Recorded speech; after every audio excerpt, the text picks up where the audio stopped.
প্রিয় সহপাঠীরা, আসসালামু আলাইকুম ওয়া রাহমাতুল্লাহি ওয়া বারাকাতুহু।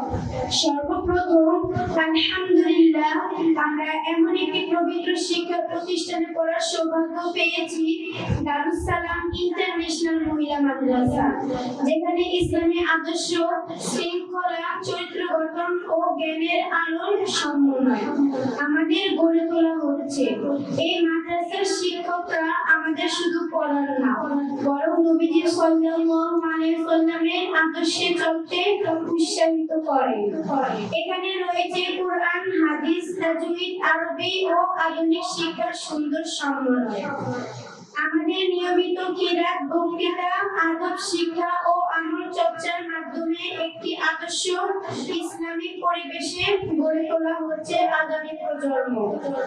এই মাদ্রাসার ছায়াতলে আমরা শিখেছি কিভাবে একজন ভালো মুসলমান হওয়া যায়, কিভাবে একজন আল্লাহ ভীরু মানুষ হওয়া যায়, এবং যার জীবনে আমাদের প্রতিটি পাখির কেন্দ্রবিন্দু তিনি হলেন আমাদের প্রিয় নবী হযরত মুহাম্মদ সাল্লাল্লাহু আলাইহি ওয়াসাল্লাম।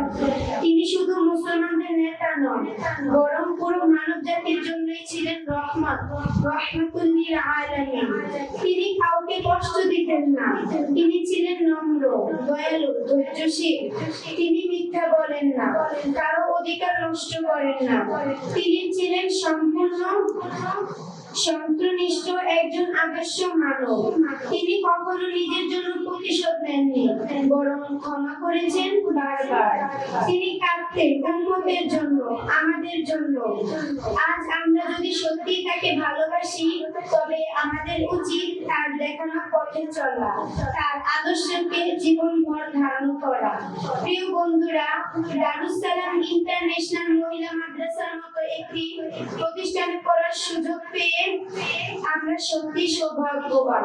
আসুন আমরা এখান থেকে শিক্ষা নিয়ে নবীজি সাল্লাল্লাহু আলাইহি ওয়াসাল্লামের প্রকৃতি উম্মত হিসেবে জীবন গঠন করি।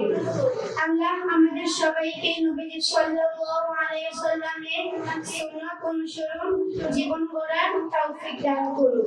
আমিন।